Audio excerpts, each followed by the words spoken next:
What's past is prologue, but that will become clear.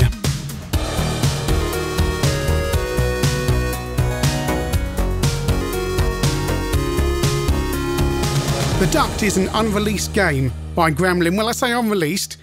It came out on 10 Great Games 2 and was given away with Amstrad Action, the Christmas 1987 edition, which advertised a mind-blowing Christmas cassette with a stunning new game from Gremlin that is complete. And this was enough to convince me to buy my first ever edition of Amstrad Action.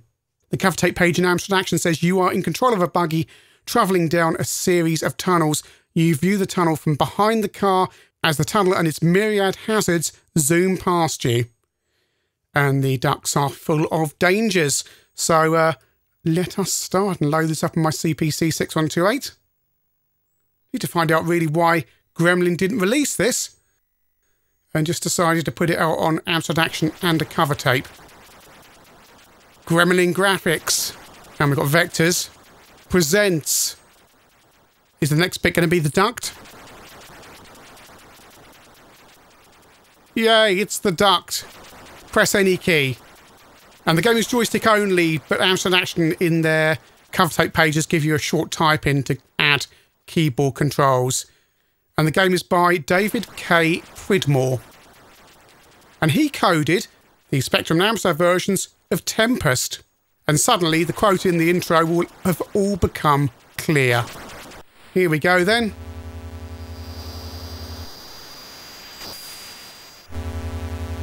There's my buggy. I can jump up and down. I can fire lines and it's vector based.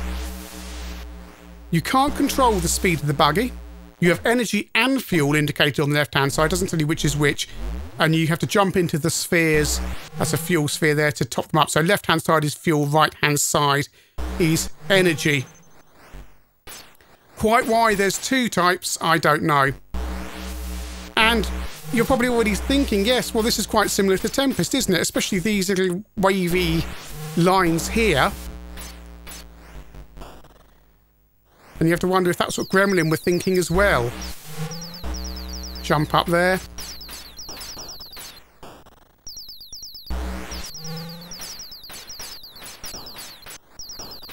There's a myriad of vector-based baddies here. Some which you can shoot, some which you can't. And you go move left and right and the tunnel rotates around you, which takes a little bit of getting used to because the lines that denote the tunnel don't really... They look the same the entire time. They don't rotate, which is a little bit confusing. No, I think you're supposed to go through the triangles. And I'm dead. The Duct is quite hard. So there is a specky version.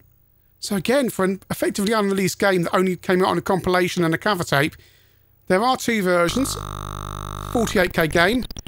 And apologies for any background noise. It's so hot today, I've got to have the window open.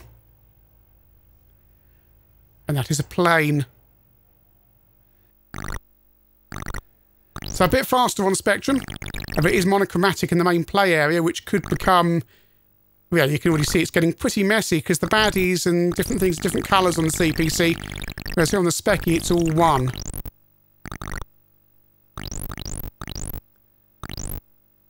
There's the second column down on the right-hand side counts you down to the end of the level. Do not use a cheat that stops that timer. That timer isn't important in terms of your gameplay. If you stop the timer with your multiface and it's game over, say... the level will never end and the game will eventually crash. Found that one out the hard way. Right, got to poke this on my div because clearly I need not to die. This is further into level 1 and you can see it's very messy on the Specky now. Everything being the same colour. As when reviewed as part of 10 Great Games on the Spectrum YS, the only people who reviewed this gave it 7 out of 10. It's strange why Gremlin didn't... I wonder what they thought the problem was. Is it too similar to Tempest? Is it not good enough? Is it too hard? Didn't they want to make adjustments to it to improve it? It's strange to have a game that you only ever put out on a compilation and give away to Amstrad Action. chugging a bit now. Really, really chugging. You can't control your speed going forward. When it speeds up and slows down, that's just the engines of the game speeding up and slowing down. And I am taking liberties now because I don't need to worry about fuel and energy. Energy gets taken away when you hit things. Fuel just runs down as you proceed forward. And by goodness, you need to keep on powering up with fuel and energy or, yeah, it's death very quickly because everything you touch kills you, things shoot at you, you lose fuel anyway. It's hard work. Are we nearly at the end of level 1 yet? This has been going on for quite a while. I mean, on the one hand, victory goodness. On the other hand, oh my goodness me, this is hard and hard to decipher sometimes on the specky anyway. That's the end of level as it speeds up. There are 9 levels in all. David Pridmore, looking at other Spectrum games he did. Jack the Nipper 2 was a game he worked on. And not much else that was notable other than Tempest. Oh. You see, these things, they crop up in Tempest, don't they? The wipey things, as I mentioned earlier. It's very similar. It's just it's in a kind of circular thing. Back to the Amstrad CPC, and it's so much nicer to have this variation of the colours. Like just with 2 more colours than the specky in the main play area, you can see so much more. We get a change of colour, grey for Duct number 2. 002. There's only 9 levels, so why has it got the 00? You're never going to get that far, right? Okay, go through here. Go through. If you don't go through the triangles, you lose energy. Obviously not an issue here. The other thing that's annoying is you can't fire when you jump, which is pretty irritating. There are bonuses as well for when you pass through triangles, for example, 3 in a row. Seems to be while you're moving, you'll suddenly get a bonus.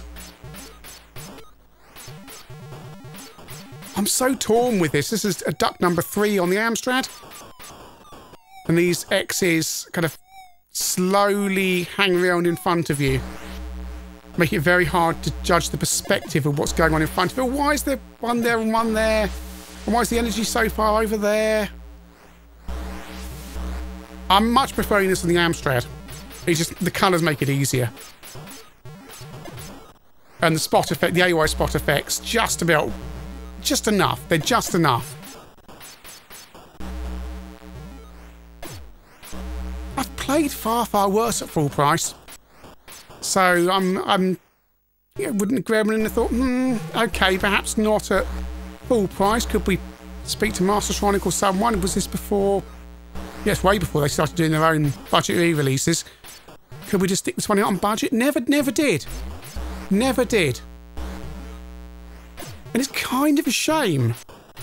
Because I think this would be a remembered game.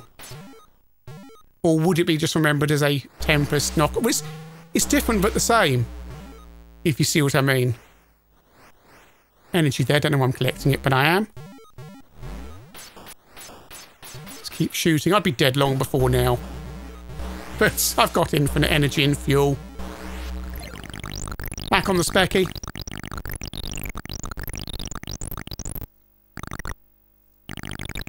Just too messy here trying to decipher everything that's going on.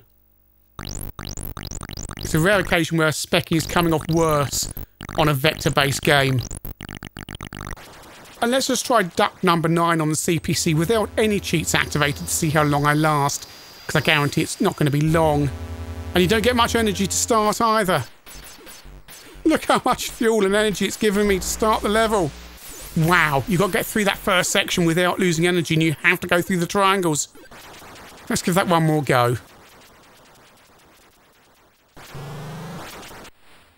And by the way, if you enjoy ChinnyVision, there is ChinnyVision 2 and also the Patreon if you want to help support the channel. So, no obligation, but if you do, I'd be very grateful. So let's try going through this second set here. No, I've died because I tried to avoid the triangles. Game over. The Duct, well, you certainly weren't going to complain for free on an Amstrad Action cover tape, and I remember playing this Okay, it wasn't a game I came back to, but I remember giving it a good go Christmas '87 because, wow, it's a vector game. Didn't see too many vector games like this, and I certainly didn't own Tempest. And I had fun with it, but I don't recall getting too far, and I didn't get too far again now. CPC version has enough colour to be able to discern all the objects, so it does have the upper hand. The Specky just becomes a little bit of a mess, and on both versions the game engine does chug just a little bit too much at times. I don't think you can complain on a compilation either if you got this on your Specky or Amstrad on 10 Great Games 2, or if they'd actually put this out on budget. I would have adjusted the difficulty a little bit, but for a freebie on your Amstrad Action cover tape or as part of 10 other games for 10 or 11 quid. But no, who doesn't enjoy a little bit of fun with vectors, even if it is impossibly hard?